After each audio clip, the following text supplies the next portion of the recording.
Everybody go will near know. my husband. Everybody will know. Do you understand that? Everybody Never will go know. after my Everybody husband. will know, but you know what? Hello. Welcome back to Traitors Season 4, Episode 6 for the recap and review. So, let's just get started. We open the episode at breakfast. We see Maura, Kristen, and Rob are the first to arrive. So basically Maura asks everyone, like, who are we suspecting? Do we still think it's Ron? And people are pretty much like, yeah. Rob says probably yes. We then see more people arrive at breakfast. Tara has a cute little hat on. And then Lisa talks about how in her confessional, now that like Colton's suspecting her, she has to up these housewife theatrics to make sure that everyone knows she's not going to be like this quiet mouse in the background. Basically, they start asking, like, do we think everyone will come to breakfast? Was someone murdered last night? Or did everyone, like, do what they said and not take a shield? Kristen basically says, like, what if someone did take it? And she mentions, like, she really doesn't trust everyone yet. And if I was a gamer, I probably wouldn't either. I'm honestly surprised no one took it. I think that was, in any other season, probably someone would have. But we then see Johnny say that you never know who you can trust except Tara Lipinski. You can always trust Tara Lipinski. And I just love their like BFF friendship. I think it is so cute. And I love seeing them together. Johnny then mentions in his confessional that if we have 8 people, we can control the round table. So he's basically trying to find an alliance or create an alliance with 8 different people so that regardless they could swing the round table how they would want to swing it. Everyone arrives at breakfast, and then we immediately flash back to the turret last night where we see Alan come in and say that there will be no murder tonight. And side note, I did notice, I was like reminded of when Colton asked Michael, like, what does Alan wear to the turret? Because when he asked him that, I was like, oh, that is a good question. Like, does Alan actually change?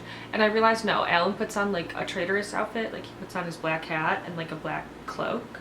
We then see the Traitors discussing in the turret, and we hear Candace say, we have to kill Colton tomorrow. However, if he is going around saying her name to people, then we might lose our opportunity because then it would become too suspicious.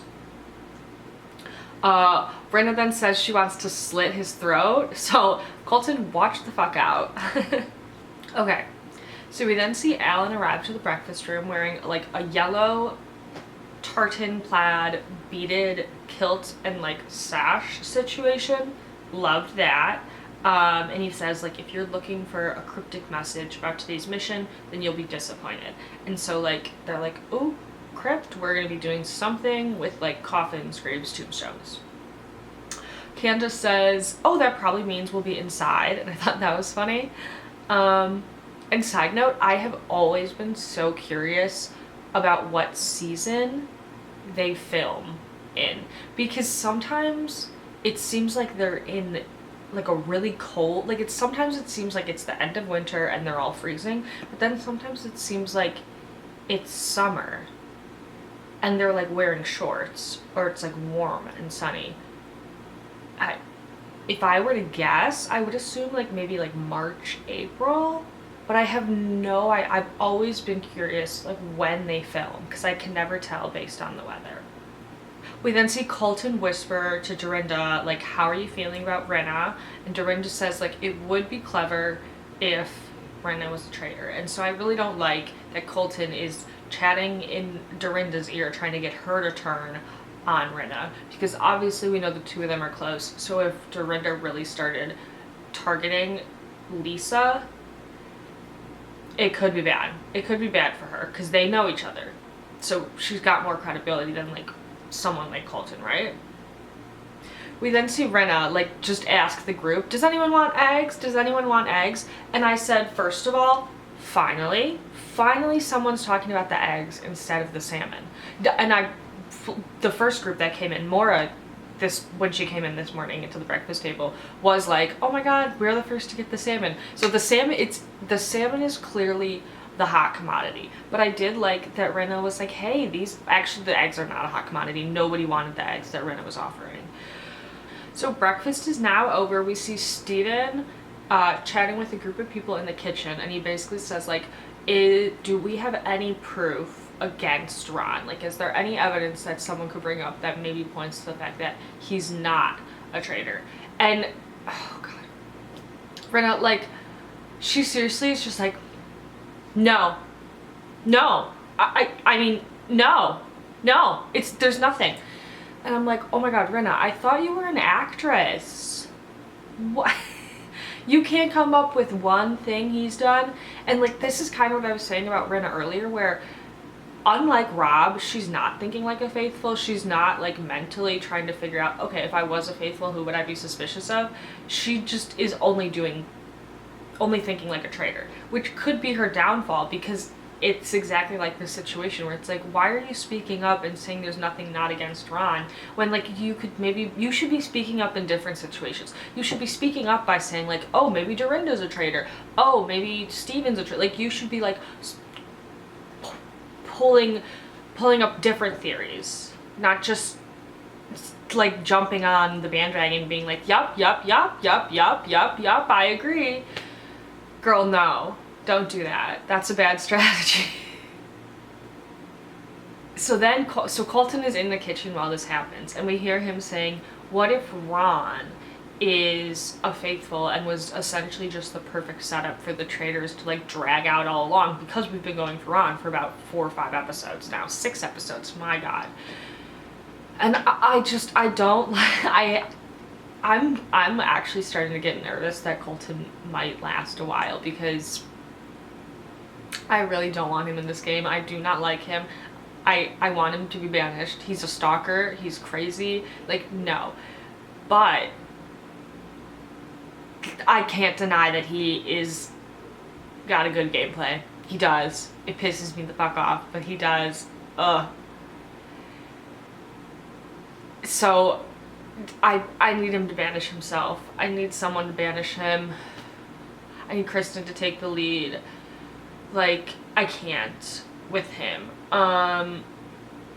But it's smart that he said that. It's just, I wish someone else was saying that, not he was. Like, I wish Kristen was saying that. I wish Mark was saying that. I wish Eric was saying that. I wish Tara was saying that. I wish someone other than Colton was saying that, and they were saying it about Colton, or anyone else, honestly. So we then see Ron and Rob playing chess. Ron is like, okay, so who are you gonna go after tonight? Or like, who are you gonna go after tonight? And Rob's like, oh, you mean like because you think you're getting banished tonight? And Ron's like, yeah, pretty much. And Rob's like, oh, I mean, it gets more and more difficult each day. And then Rob asks Ron, have you heard anyone say my name? And Ron's like, nope, absolutely no one. But BT Dubs, you would in fact be a great traitor, because like you've got it down. And I don't know if he, like, in that, you kind of do see him like stop for a second. I don't know if he was in that moment like actually kind of clocking, wait, maybe Rob could be a traitor. And then Ron says, you're a great representation of what the South is all about. And Rob's like, oh, thank you. And I thought they just had a really sweet like bonding moment there. And so I kind of random that Rob decided to like only empathize with him in this last episode. But I do think they have a cute little friendship. So now we see Johnny in the library say to Mark, Tara, and Maura that if there's a team of 8 faithfuls, they can swing any vote at the round table. So like, hey guys, join the alliance. So he says we should think about who that is and stay close. And so they see Kristen walking by. They're like, Kristen, get in the library, come on in. Then they start discussing Ron and Colton. And they're basically like, could we be an 8-person alliance? And if so, should we go for one of the 2 of them? Kristen basically says, we need to go for Colton because Colton's the ringleader. And Colton is dangerous. Okay, so since Colton is the ringleader, the plan is to go for him tonight, because Johnny thinks like if we take a shot and miss, we're gonna be dead, essentially. So Johnny says the team of 8 will be himself, Tara, Kristen, Mark, Maura, Steven, Candace, Eric, and Rob. And I was seeing a few people on Twitter say that if they don't call this the figure eight, like that's a huge missed opportunity. And I think that's so true. He needs to start calling this the figure eight. That would be so funny. They cut the camera. We see Colton pull Natalie and say like, I want to go have a chat with you. And he says like, I just want to like bring a name up to you and I'm doing like a sanity check. Like I want to know what you think about this. And so he says, I think it's Lisa. And he basically says the biggest thing about that's bothering me is the Portia vote from the very first night, because there's an unspoken rule: you do not go up against a housewife. And he says like, Lisa isn't acting like how I've heard her personality is, and so because of those two things, I think she's a traitor. Natalie is like, I could see that. Essentially, like, she totally has the personality and the air to be a traitor. And she's like, I hear you, I'm listening, I'm on you. Colton basically then says like, I don't want things to get too suspicious. I just want you, however, to pay attention to who starts defending Lisa if we bring up her name. I hate that Colton like is kind of good at this, that he kind of knows how to catch a traitor, because that's a great strategy. Don't say like, oh, I'm going for this person. Whisper it quietly and see who defends her. That's like a fantastic strategy. But I hate the man. But you know why he has good strategies? Because he's a stalker, maybe. Because he's psycho. So, you know, it's easy to be a traitor when you legitimately are one. Anyway, Rinna, Candace, and Dorinda then walk in to the room that they're chatting in, and Cultus says, oh look, it's the housewives all sticking together. I'm glad you're not wearing sunglasses today so I can look you in your eyes. And oh, he just pisses me off. Like he kind of seems like Michael too, where he just like wants a moment with Lisa Rinna. Like he's like a little fangirl who's like desperate to have a moment with the housewives, and like a moment fighting with them is better than like a moment being ignored. And so he just bothers me. And Rinna's like, what would you like to see? Like, now that you're looking in my eyes. And he's like, my future. Like, shut up, Colton. So now it's time for the mission. And we see them leaving the castle. We hear Rob say like, oh, Colton, you can sit in the front since you're so big and strong and shit. And Colton says like, no. I was just opening the door for all the ladies. And so the scene ends kind of there. We cut over to them in the cars, and we see Colton is in the car with Dorinda, Tara, and Rob. And he says, I just want you guys to know, because I trust you in the car, if I die tonight, it's Lisa. And so people are kind of shocked. Like, Tara's like, what? And so Colton tries to then question Rob, like, what do you think about that? And I'm like, stay away from my snake charmer. Stay away from my snake charmer, please, Mr. Stalker. So Rob is like, it's plausible. I think it's definitely plausible. And I think Rob is playing a really good game here. I do. Like, he's not throwing Lisa under the bus, but he's like, yeah, I mean, theoretically anyone could be a traitor, right? There has to be some traitors. And so I think he did the perfect amount of like, yeah, you know, could be, but like, don't put me in this Lisa train. So he was fine there. Later he's gonna get a bit, but we'll wait. So yeah, pretty much that was the best thing he could have said in that moment. And I appreciated Rob for that. Because you have to protect yourself first at the end of the day. What are you going to do? Protect Rinna and then die and get banished and let Rinna win? Like, obviously I would like that to happen, but like, you got to look out for yourself. Okay, so we arrive at the infamous dollhouse cabin in the woods, and I'm like, yes, I love that we're back here. Alan says to them, I want to assure you that however scary it looks from the outside, it is far, far worse. So he explains to them how the mission will work. Essentially, inside the cabin, they're going to receive a series of cryptic clues that will essentially tell them the name of one of the names of the tombstones buried in the graveyard next door, right? So essentially they get a clue, and then when the cabin door flies open, because the cabin door just opens by itself, normal, right? Haunted cabin, right? So when the cabin door flies open, 2 people have to run out of the dollhouse to the graveyard and find the tombstone of the name they just discovered from the clue, right? So they find the tombstone, they have to stand in front of it, say the person's name, and then what year they died. And essentially if they get it correct, then an intern from underneath the grave will shoot their hand up carrying a bag of 3,000 pounds of gold, $3,000, right? Okay, the gold that they need. So essentially there's going to be 6 clues for a possibility of ultimately winning $18,000. Alan also mentions that one of these burial sites will hide 2 shields. And so if anyone does decide to take the shields, then you don't get gold for that said clue, right? Okay? Essentially, the 2 that leave the cabin for each clue do not get to re-enter. So the people in the cabin get less and less per turn, right? And so that's how the game works. So, we see them enter the cabin, and the cabin door also opens by itself again. And they're like, wow, what a fabulous way to start this scary-ass mission. And so inside the cabin, it's like a large room with a round table, and the round table essentially looks like a Ouija board, and so they all sit around the table, and each time there's going to be a clue, the like lights flash out and then they flash back on, right? So they sit at the round table and they basically say, we should discuss shields.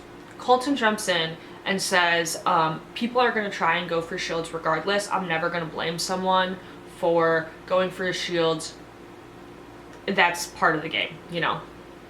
Lisa agrees with him and says, like, yeah, you basically do have to go for shields. I'm no problem with that.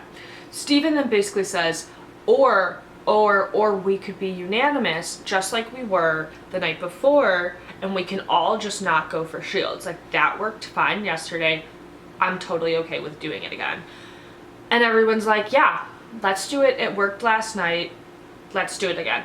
And I thought, they're so silly, because at no point did Alan ever say, if no one goes for a shield, there will be no murder. I think that was obviously the assumption they were making, like, oh, if no one gets a shield, everyone will be safe for murder, because that's what Alan explained the day before. However, he never said that for this mission. So they were just like, yeah, let's go do it. Not knowing full well there will be a murder tonight, and everyone is up for murder.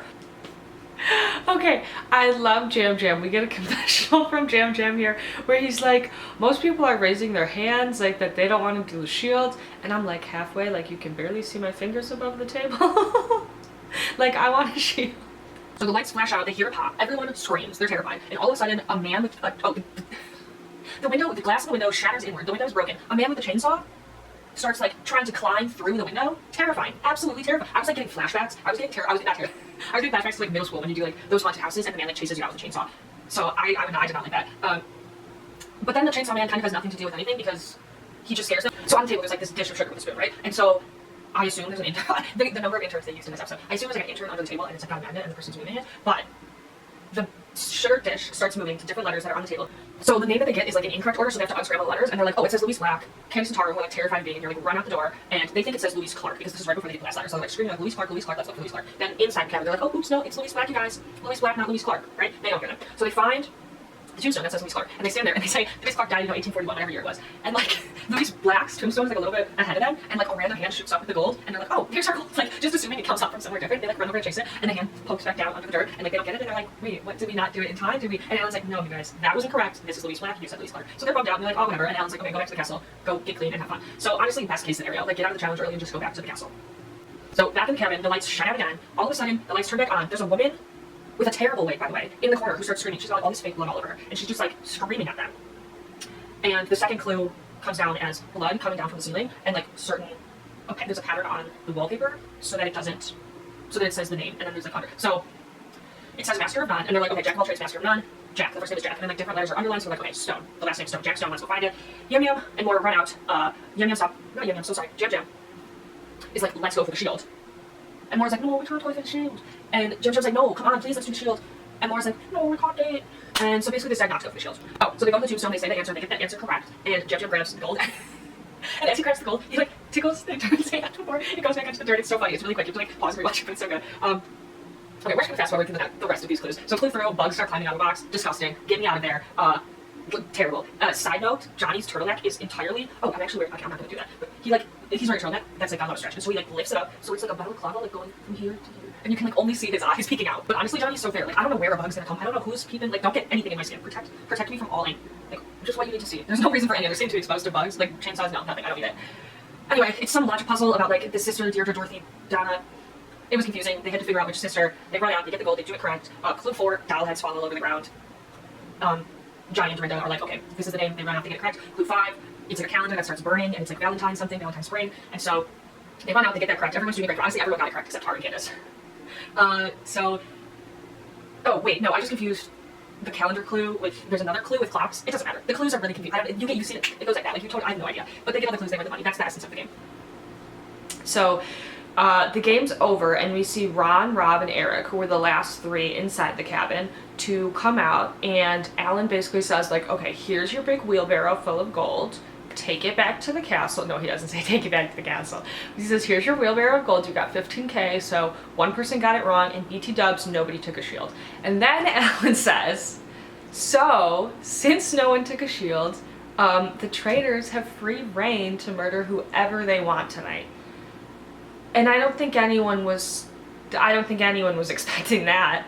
And I don't know if the 3 of them ever end up telling anyone in the castle later. We don't see them tell anyone, but maybe they do, and editing just cut it out. You do get a confession of Rob, though, where Rob is like, oh, fuck, yes, I'm so excited. We get to kill whoever we want tonight. Like, traitors picking, love it. So we see Rob, Ron, and Eric in the car back on the way to the castle, and Ron basically says, like, all right, like, I'm excited. My plan tonight is to just go home and see my kids and my girlfriend, and, like, after I get banished, like, I'm excited to just see my family. And it honestly, it's so sad. Like, I feel like if they were playing a non-celebrity version of this game and Ron was saying all these same things, I do think he could have, like, probably recovered and stayed and survived banishment, because it is just like, we have never ever seen a traitor just like fully give up and be like, send me home, like, I'm done. Like, so either it would be a crazy double bluff from a traitor, or honestly, if he wasn't famous and we didn't have all these big personalities in the game, I think a non-celebrity version of the game, that tactic maybe could have saved Ron. So Rob feels really bad and is basically like, I don't know what I want to do with Ron, like, I really don't want to vote him. I know he's not a faithful, or I know he's not a traitor, but I also, like, I don't even want to vote him as a potential traitor, because I just, like, feel bad. Like, everyone's up against him, he has no allies right now. And then Rob says, like, you know, I wouldn't be so sure, the game moves quickly, like, you can't be sure you're going to be banished. So, you know, that was nice. He's being a little supportive friend. The art, Rob and Ron, together forever. So back in the castle, we see Jim Jam, Maura, Tara, and Candace in the kitchen. And Jim Jam says, like, are we sure, like, it was a good idea for none of us to take a shield? So from this scene, at least, the 4 of them, they don't know that there will be a murder, for sure. Otherwise, they would be like, it was an objectively terrible idea to do that. They mention how Natalie said if anyone takes a shield tonight, then they're going to be banished. And Jam Jam goes, and tell me why I still thought about doing it. And Tara just burst out laughing. I thought that was so cute. I love their little kiki bonding moment there. Johnny asks Mark, like, what are you thinking? And so Mark says, I'm thinking it's either Ron or Colton. And Johnny says to him, I think Colton could be more dangerous than Ron. We then hear Johnny say, like, I just want to rip the band-aid off. I think we should take a big swing at Colton. I think that's the better option. Too bad that's what they don't end up doing, but it was a good idea. Dorinda then comes in the kitchen where Rob, Rinna, Eric, Steven, and Candace are, and she, like, grabs onto Rob's arm, and she's like, I love you in this shirt. This is my traitor's husband. And they're like, oh, you know, he loves Maura too, or Maura loves him too, or something. I love Dorinda as Rob's traitor husband, and I also love that it probably makes her unsuspicious of him. So keep it going, Rob. Dorinda then leaves the kitchen, and we hear Rob say, so are y'all, like, ready for the round table tonight? What are you guys thinking? Rinna's like, are we all still thinking about going for Ron? And Rob's like, yeah, I don't know. I think more and more now I'm starting to think Ron is not a traitor. And you can see like Candace and Rinna in the moment are like, oh, no fucking way this man just said that. Candace says, yes, I'm still thinking Ron. Like, I think we should go for him. And Rob basically says, like, I don't know, like, I've been chatting with him a lot one-on-one. I feel like I've looked him dead in the eyes, and like, there's just something that I don't think he's a traitor. I think he's a faithful. We get a confessional from Candace where she says, Rob, what the fuck are you doing? We were planning to get Ron tonight. Why are you going rogue? We need to just stick to the plan. And Candace, she kind of tries to save it against, like, with the other people to maybe think they could continue to think it was Ron. Candace says, Ron is an actor, he's a comedian, you know, like, he could just be doing a really good job acting, like, we never know. So, like, goodish save. I mean, it's kind of all you can do. You don't want to get in an all-out heated traitors fight in the middle of the kitchen and bring suspicion to the two of you. So, you know, you tried, girl. Next, we see Mark, Kristen, Johnny, Tara, Eric, and Maura in the hallway chatting about the plan to go for Ron. And Kristen says, like, there's one controller in this group right now. Also, Rob and Steven are like kind of walking by and they're like, okay, you guys join in on our conversation too. Johnny then explains to Rob and Steven the 8-player majority theory. And he says, if we have 8 for Colton, we can get him out. Can we all agree we'll go for Colton, we'll get him out. He's controlling this game, we don't like him.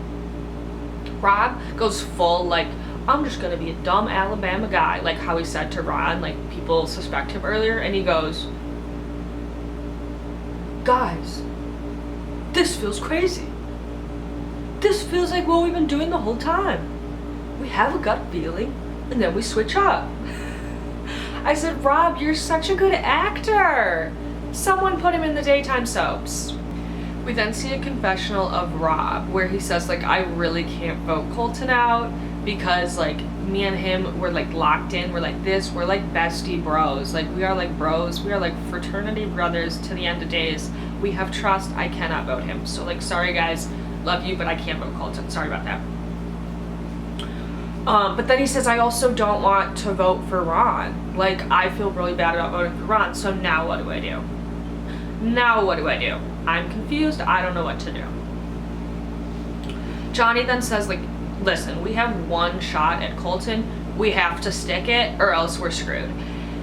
And I really love Johnny's enthusiasm, but I do have to say this is very reminiscent of Colton going after Tiffany. Like, it was the same thing. We have one shot. We have to stick it. I don't think that was the best idea. I really think him and Kristen and everyone else in the figure 8 should have maybe collectively decided we'll go for Ron tonight and we'll go for Colton the night after, and like that would give them at least 24 hours to try to either find some evidence on Colton or make evidence up, like frame him for something. I don't know. I just feel like they were so like, we have one chance to stick it, but like the same thing with Tiffany, you have no evidence. And what makes you think you have one shot to stick it? Like, and if you think you only have one shot to stick it, why are we doing it immediately? Like, plan. Like, if you have one shot, you gotta give it your all. You gotta prepare. They're not prepared.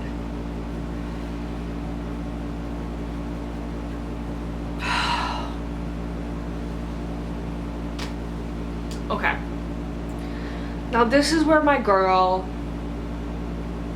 Rinna gets in some hot water. Oh girl, oh girl, oh girl, oh girl. We see Colton and Rinna in the same room, and Colton's like, hey, I want to pull you for a chat. Can we go have a combo privately? We then immediately get a confessional from Colton where he says, I'm going to try something that might be really dumb, but it could potentially protect me for the rest of the game.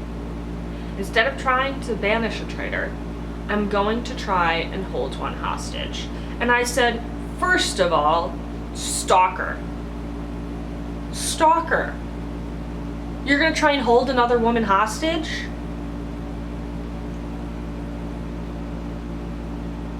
Did anyone hear that? Did anyone hear the stalkers say they were gonna hold a woman hostage? Psycho. Get him off my television screen. So they go to what I assume is the billiards room, not entirely sure. And they're sitting together on this couch, and Colton whispers over to Rinna. Here's what I'll tell you. I want to win this thing with you. And Rinna like perks up and she's like, okay. Which, not suspicious yet. You guys could be you guys could be faithful saying, I want to win this with you, right? Maybe if you were good at picking a traitor angel, that's what you would have said. And so he says, I will protect you at the round table if you protect me in the turret. And Rinna does her famous fake lying face where she goes, what are you talking about? What are you talking about? I'm a faithful. What are you talking about?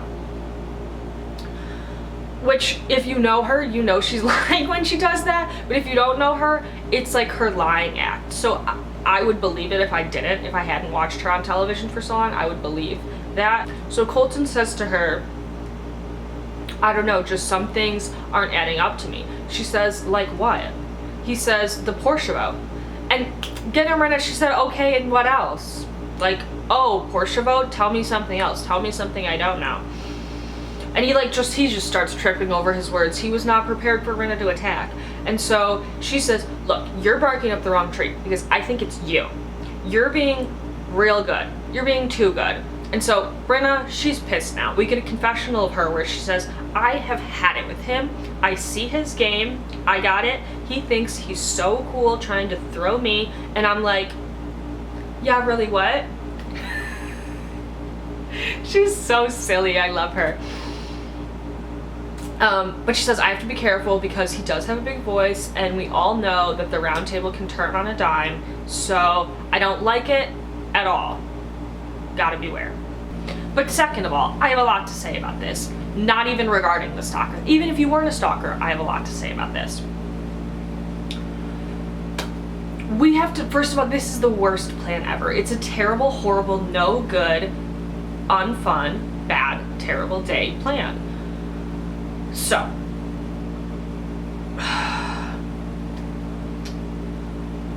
if we're going to talk about why this is so stupid, we need to talk about traitor angels, okay?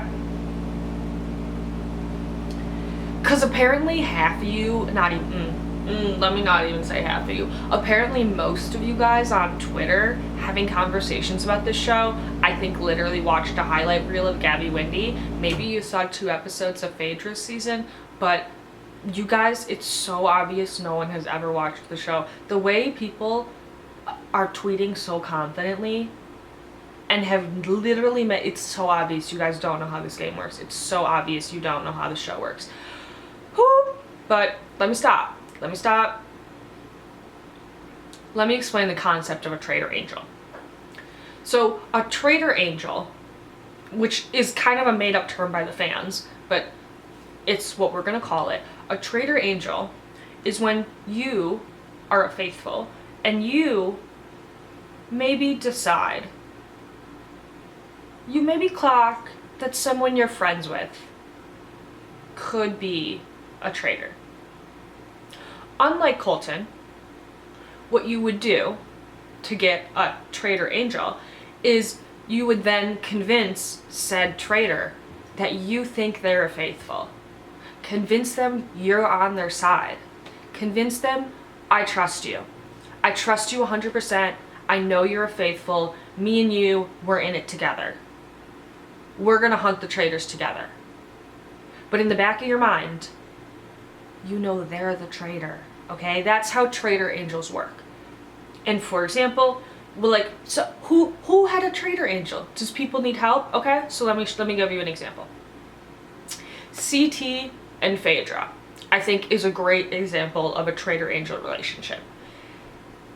For those who don't know CT, Chris Tamborillo, hope I said that right, has been on MTV The Challenge for maybe the last 2 decades. Like, this man is one of the gamers of all gamers, okay? He's not just like a little Dylan Efron, like oh, I watched Big Brother once with and I have a hot, famous acting brother. This isn't a Donna Kelsey, I raised 2 NFL players. This isn't even a Lisa Rinna, I'm on the Housewives and I know how to play this nasty behind your face, nice to your face, stab you in the back game. Okay? When people talk about the gamers, they're talking about Big Brother, they're talking about Survivor, they're talking about The Challenge, maybe others, but those are the 3 ones. These are the shows that are about strategy, about winning money, about essentially the mission, the gaming part of the game, the winning the money and who's gonna make it to the end. So these people are like social gamers. They have social strategy. They have quote unquote experience with the same type of game that exists in the Traitors that we do to find out the Traitors and the Faithfuls, right? CT, I would bet my last $5 on the fact that halfway through the game, he probably clocked on to Phaedra and thought that Phaedra was in fact a traitor. I'm sure he figured that out. But CT's not stupid. CT's not gonna pull Phaedra hostage and say, Phaedra, I know you're a traitor and I wanna make it to the end with you. First of all, do you understand how stupid you have to be to say, I wanna make it to the end with you, I'm a faithful, you're a traitor? Like, you guys don't share the money. One of you is gonna have to backstab the other at some point. Do you get that? No, people don't get that. And Colton didn't get it either. How did CT win? Phaedra was his traitor angel. And this is all unspoken. That's like the thing I think that is the craziest part of what Colton did. Colton said the quiet part out loud, okay? He said, I want a traitor angel. Let me hold Rinna hostage. That's not how you get a traitor angel. A traitor angel is an unspoken gift. That's why they're an angel, right?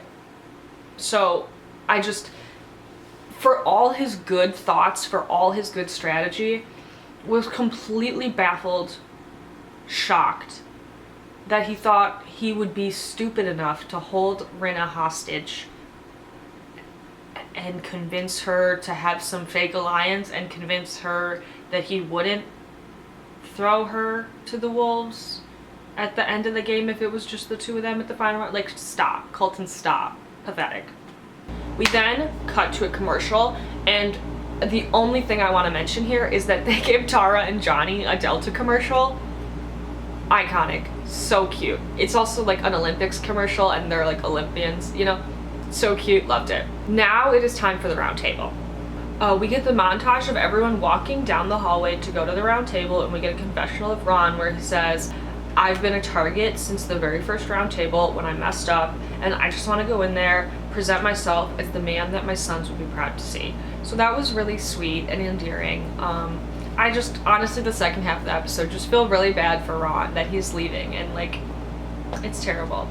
Then hear Johnny's confessional where he says he's nervous, he doesn't want to like have a swing and a miss. He says that like he could die tonight and he's not ready to leave the castle yet. The only reason I put this in is because I do think Johnny is a potential target for this amulet. So when he said like, I'm not ready to leave the castle yet, I was wondering if that was like the editors kind of giving us a clue that he might be leaving soon. Anyway. Colton is in a confessional where he says he's worried about Lisa, and he says he doesn't want to be the one to throw out her name, but like if the timing is right, he's gonna have to do it, okay? We see Alan arrive. Alan says, here in my castle we have the law of majority rules. Who here would stand and smile in your face and stab you in the back? Let the round table commence, okay? So the round table is dead silent. Like, it is, the clock is ticking, crickets, it's really awkward. I was like, you guys, stop wasting precious camera time. Like, really, come on. Ron says, anyone got anything? I mean, we gotta use the time. So Mark says, I'd like to jump in. He says, Ron has taken beatings for 4 nights in a row now. People get their eyebrows raised because when you commit to something 100%. You have great points and you've converted a bunch of votes, like mine included. He says, next we had the Tiffany vote, which was led by Colton, but you hopped on that train quickly too. With that being said, I'm willing to hear the reasons why you're not a traitor. And I thought that was just a good way to Mark to open it up and be like, look, I am not 100% committed to voting for you tonight, so like if you want to give us some information about you being a faithful, I'm open and willing to hear it. Ron then says, we've all made mistakes here. I don't think anyone here has voted correctly every time, yet I'm the one who's put in a position to defend myself. I've been very consistent about everything I've said. Like, if I don't like you, you know it. And if I like you, you know it.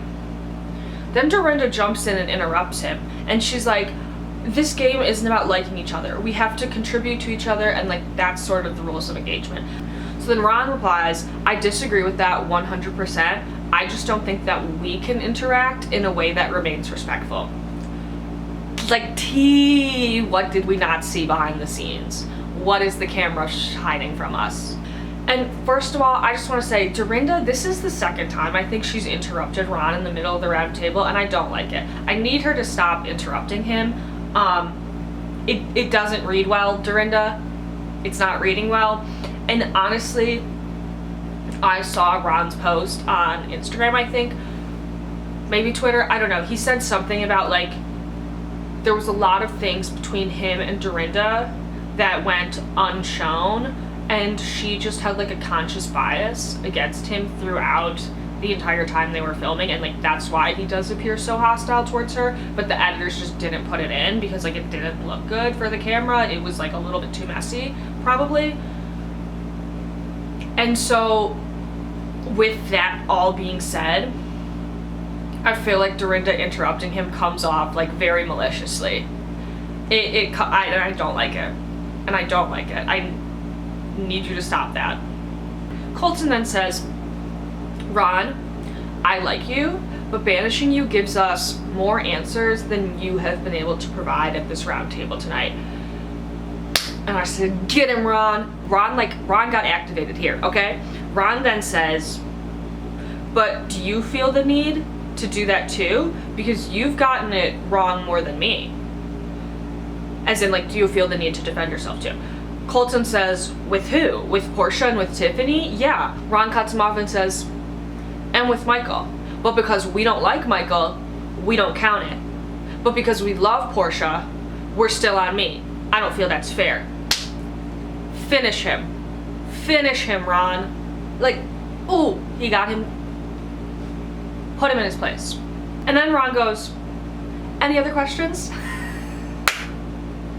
I loved it. I loved it. I loved it. He got Colton together. I thought that was just a perfect way to like, it was a perfect send off for Ron. Like, it was like, come on. And I do just want to say, I think Ron makes a really good point here, because in every other season, I really don't think we've ever paid this much attention to who was the like ringleader of the very first vote. I don't think anyone has ever cared this much about the first person who was sent home except for Portia. And so it is a little bit like we're going way too hard for Ron, where nobody has ever done this in any other season. So Kristen jumps in and she says, if we're gonna hold Ron accountable for swinging the vote to Portia, I'm also gonna hold you, Colton, accountable for swinging the vote to Tiffany. Johnny chimes in. He says, in the same way we complain that Michael muddied the waters of this castle, I feel like you getting so many names out there has done a similar thing, and it makes me feel like I'm a puppet. And so regardless, you need to leave. Eric joins in and says, and with Tiffany, it was the rushing into it. That's what gave me pause, the way it was such an immediate decision. Moore then says, if you were a traitor, it would be very dangerous because everybody else listens to you. And I love the way she says traitor here. She says like, traitor. Colton then says, I'm playing recklessly and I'm playing bold and I'm playing the game dangerously, but I'm playing it as a faithful. God damn it, Rob jumps in and says, I believe you, bro. He doesn't say bro, but that's how it read. So Jam Jam says, I don't have anything on Colton being a traitor. I believe you. I think you're a faithful. I just have to like go back to the Donna and Ron situation and how Ron stuck his neck out with Portia to get her banished in order to protect Donna. Ron then says, if I want to be a real faithful, the best thing I can do is let you guys write my name down and have me stand up there so you can really see that I am a faithful. And people are actually kind of confused by that. They're like, wait, what? But I think he's right. If there's nothing he can say to make them believe him other than literally going up there and being like, I am in fact a faithful. Like, that's the only way you're gonna know. Okay, this is so sad. So Ron then says, like, honestly, like, with the time we have left, I would love to just like get a chance to go around the circle and just like say goodbye to everyone before we wrap this up. So it's so sad. It's so sad. And honestly, if he was a traitor, he would be doing, this would be like creme de la creme if he was a fucking traitor. But since he's a faithful, it's actually just so sad. Tara then says, can I say something? I don't know if this will get me murdered or not, but like, you guys, it's not Ron. And I was really honestly proud that Tara decided to like finally speak up and stand up for something. And like, yeah, I think anyone watching that probably should have been like, okay, you guys, it's really clear that it's not Ron. So I hope Candace going for Ron throughout this entire first 6 episode arc really doesn't come back to bite her in the ass. I think it could go either way though. Natalie then agrees with this and she's like, I agree, like, I feel like I'm looking for something else because Ron, you're such an easy vote and it's a vote that we don't have to think about. And here comes Colton and his perfect fucking timing. He says, if we're looking for a name to move off Ron, I'm just gonna come out and say it.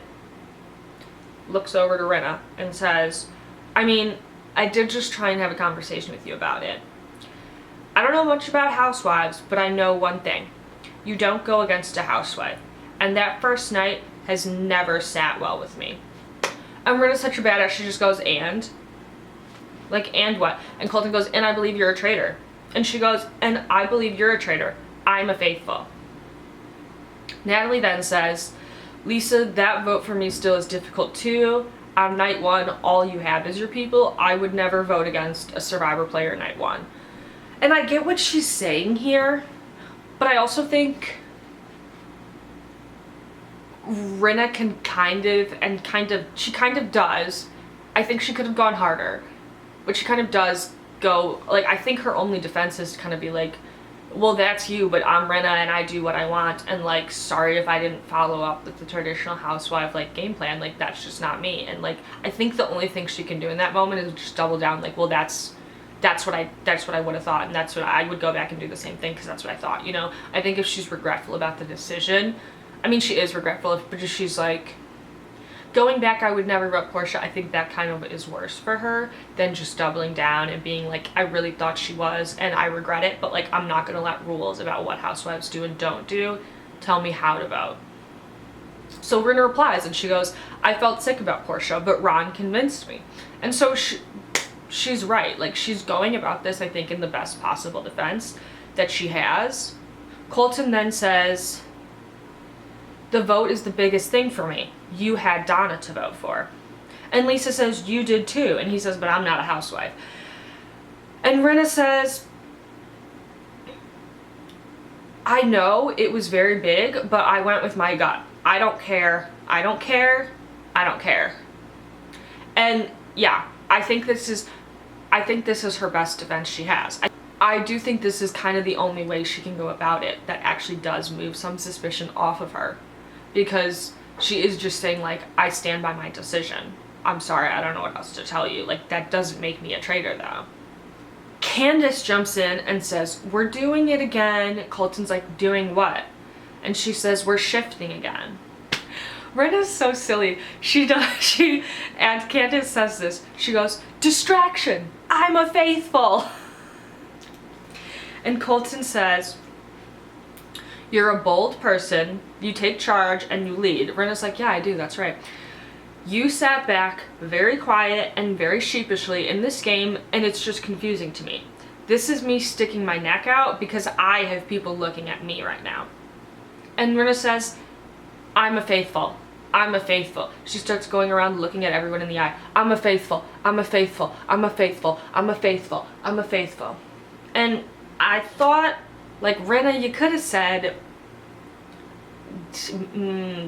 like, maybe any other different words. You didn't have anything else to say to convince people. Like, I get that saying you're a faithful is a good way to say you're a faithful, but I think you have to do a little bit more to prove you're a faithful than just say you're a faithful. And girl, that vote was close. Like, you should have done more.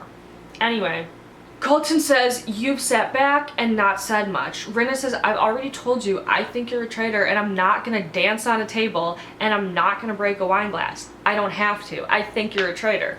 And I think this is 100% right. She doesn't have to be the woman she is on Housewives of Beverly Hills as she is on Traitors. You know, like, Rinna has done a lot with her career. I do think it's a little bit foolish to expect her to be the same person she was.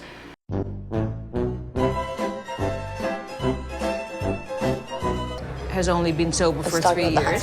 Oh, wait, excuse me? Did you just say let's talk about the husband? Let's not talk about what you don't want out. You know what? Let me tell you something. Don't touch my husband ever. Just saying. Don't you ever. You don't want out for everybody to know. You better watch what you talk about me, or everybody will know. Never Everybody go will near know. my husband. Everybody will know. You understand that? Everybody Never will go know. after my Everybody will know what you don't want. Anyway, Colton's like, my gut and everything that I am right now is telling me that it's not Ron. Alan says, great, it's time for a vote.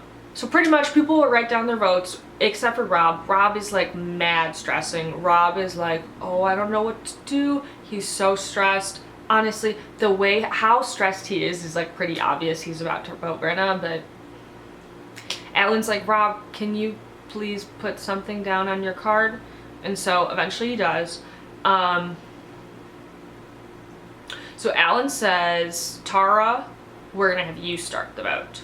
So she begins it, and she actually does follow the figure 8 strategy. She does say, Colton, I think it's you. We then get Steven, who says, Ron, I think it's you. Steven, weren't you in the figure 8? Aren't you supposed to be voting Colton? Like, not a good alliance, but member. Then Ron says, I'm voting Lisa because of Housewives not ever turning against each other. Lisa then votes for Colton, and she says, I think you're a traitor, period. Colton's right next to Lisa, and he says, I vote Lisa. We finally got to see the real Lisa come to the table. It's only taken a few days. And like these snide remarks he says just piss me off. Oh, he's so annoying. So Eric also votes Lisa. I'm like getting nervous for my girl. I'm like trying to count in my head. I'm like, people are voting Lisa. It's really between Lisa, Ron, Colton. We're halfway through the vote, and Alan says like, it's pretty much tied. Let's keep going. Natalie votes for Lisa. She says it's been right under our eyes, and I really don't like how suspicious Natalie is getting, because I definitely think she's smart enough to figure out that it's Lisa. And Rob is stressed, but ultimately he turns his board and he votes for Lisa. Then Mark ultimately is the deciding vote, and he votes for Ron. Therefore, Ron is banished. And like, oh, Rob, I get you needed to vote for Lisa to protect yourself in the game, but like one vote margin is bad. You cannot be doing that again. So Ron goes up to the Circle of Truth and says, I'm a faithful. And it's sad. Everyone's like, damn, we kind of knew it. So he leaves. Alan then comes back, and he tells the group that because it's the halfway point of the game, there will be a large banquet tonight to celebrate your lives, because that's what matters most. And like, yeah, celebrate your lives because one of you is getting killed tonight. Natalie's like, okay, what's the catch? We then hear Colton whisper to Rinna. He says, I'll take us both down just to get you out. Rinna says, go for it, Colton. Be my guest. If you want to see a housewife, I'll come out. And he goes, finally. And like the camera pans over to Natalie, who's just like, she's like She's a little bit shocked at what she's hearing. And I don't like that because it's putting suspicion on you, Rinna. It then camera pans to Candace. Candace is like, oh, she's stressed. She is like, oh, I don't know if I can dig my girl out of this hole. Rinna then says, if that's what you want, Colton, I can do it like that. I don't live like that, but if you want it, I'll do it for you. Then they get up and leave the round table.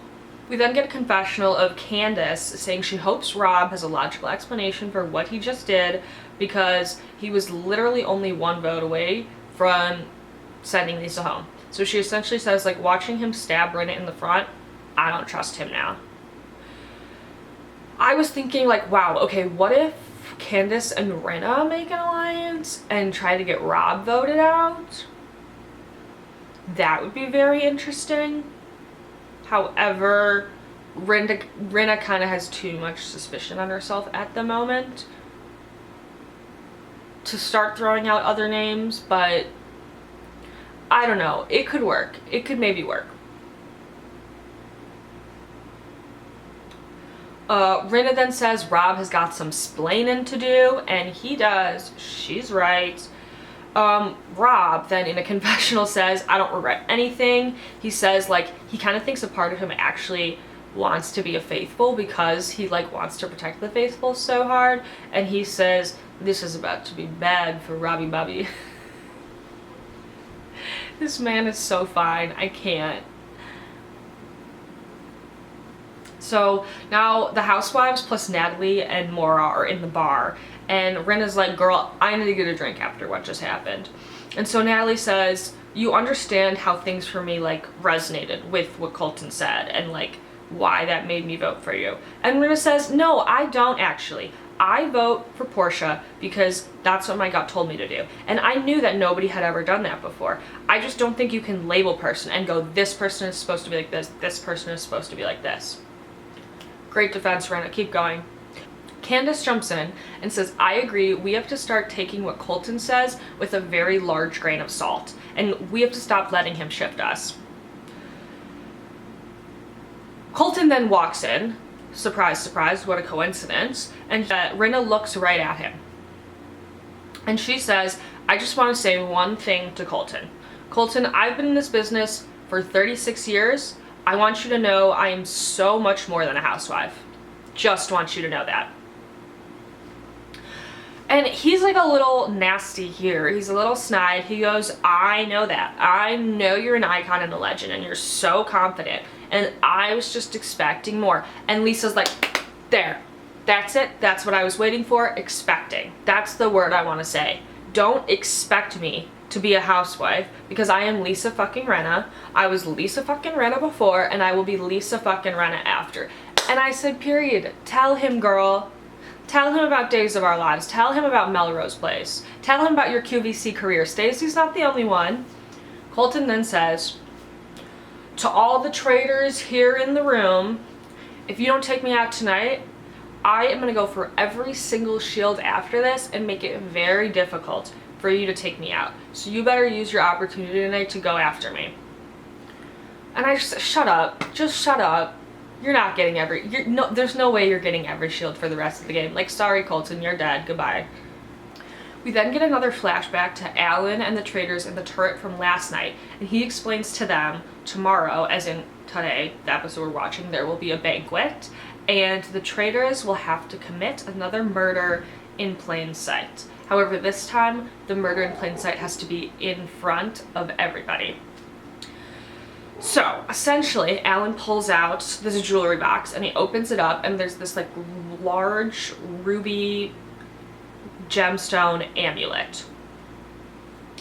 And essentially, someone has to wear it to the banquet, and whoever the first faithful to touch it is will be cursed to death, okay?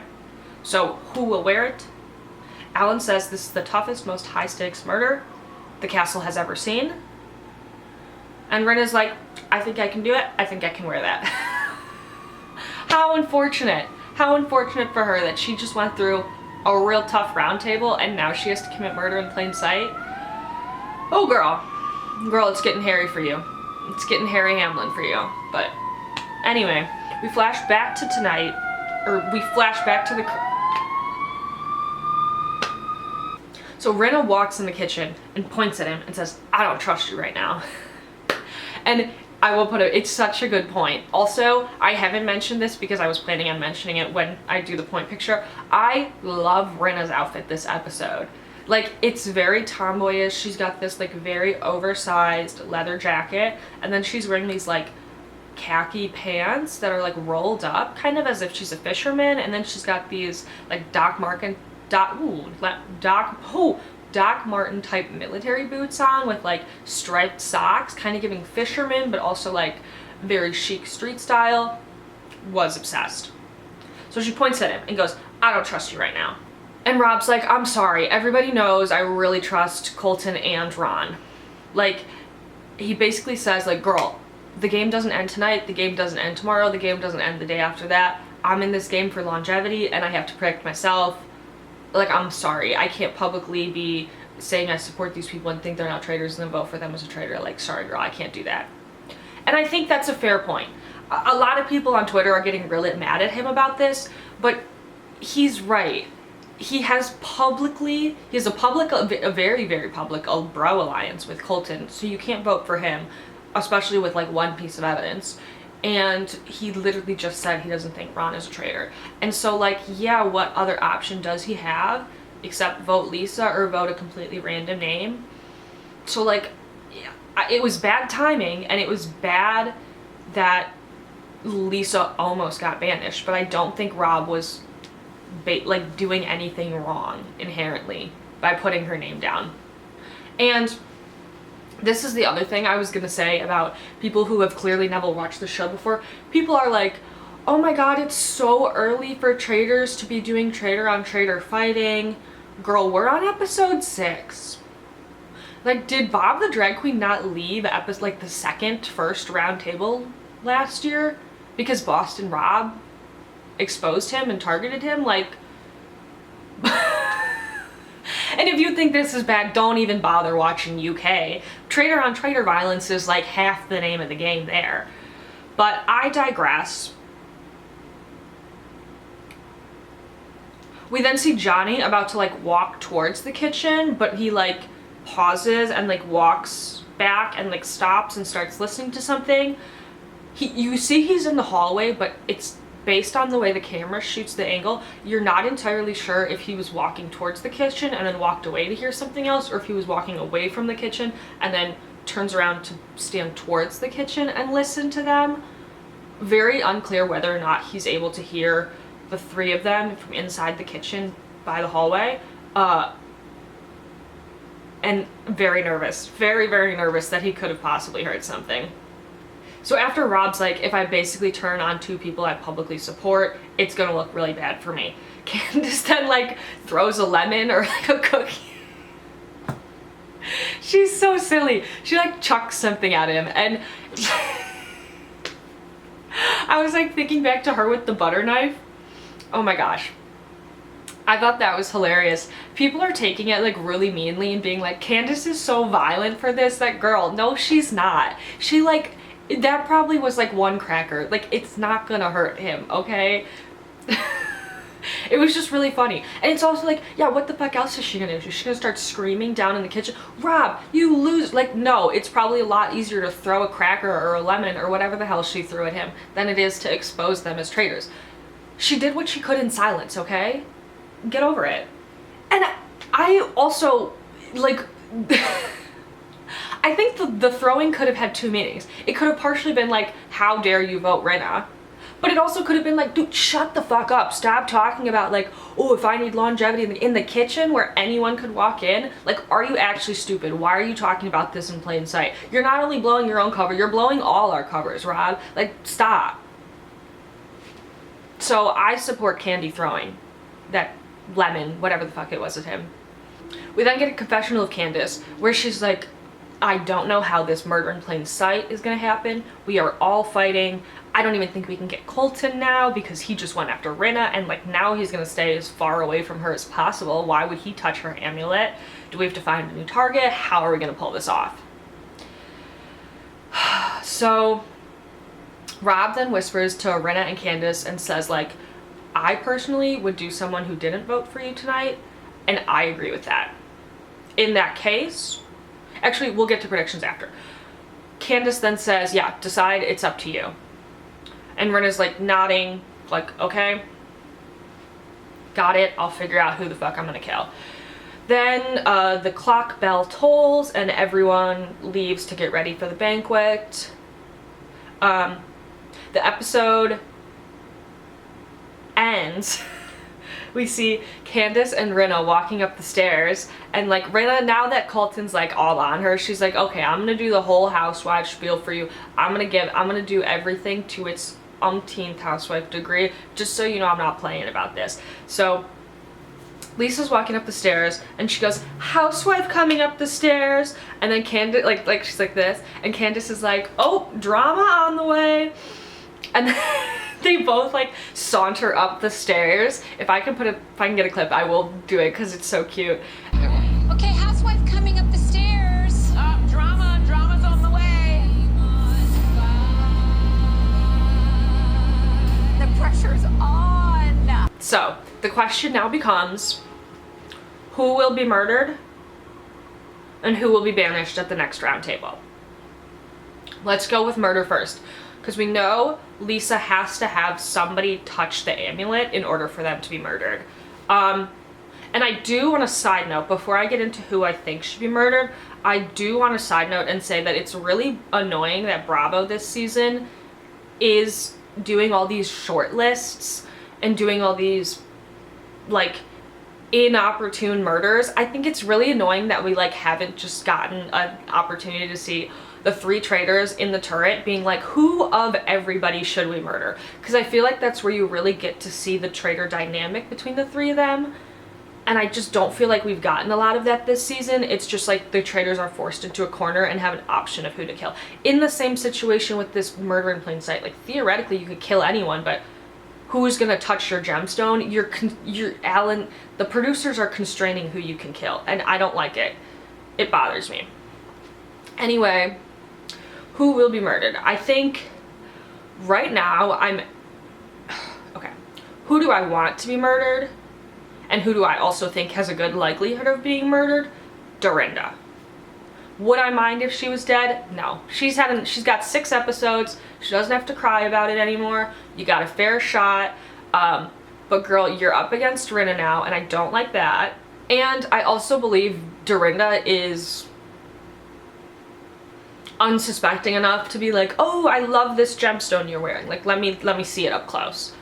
So I think you could get away with killing her. I also think that Rinna could get away with killing Johnny, and I really don't want her to kill Johnny, but I also do feel like Johnny's someone who would potentially touch the gemstone.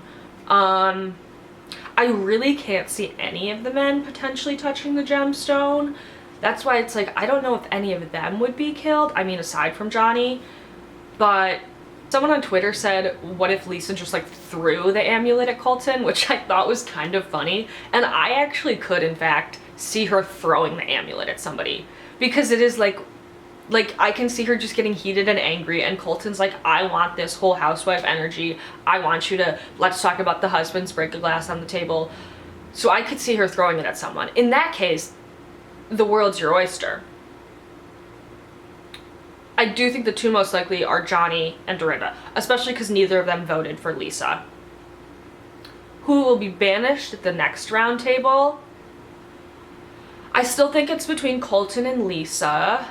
I would like to think the figure 8 will actually stick to what they said and go vote to banish Colton out the next episode.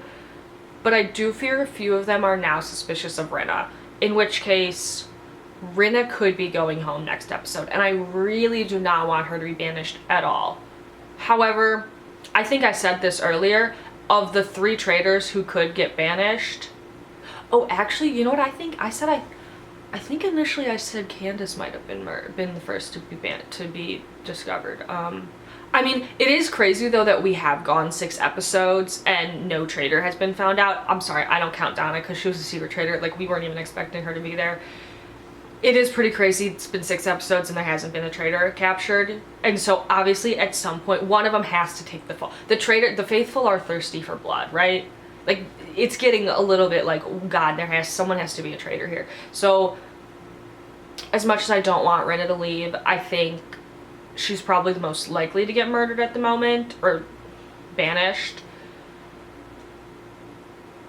And I also think if Rinna is discovered as a traitor, it would take some of the suspicion off Candace, because I don't think anyone is suspecting there are two traitors, two housewives who are traitors. So, okay, yeah, locking it in. I think I'm gonna go with Dorinda. I think Dorinda will be murdered, potentially Johnny, and then banished. As much as I want Colton to be banished next episode, I sadly think Rinna is gonna be the traitor discovered, and so that's really sad. But yeah, she's in a hairy situation. I mean, you know, she is one half of the Soap Sisters, so maybe she can act her way out of it. Maybe she can defend herself out of it, but right now, unclear. Very unclear. Anyway, thanks so much for watching. I hope you enjoyed my review. Please feel free to like, comment, subscribe if you enjoyed, and I will see you guys in the next episode. Bye!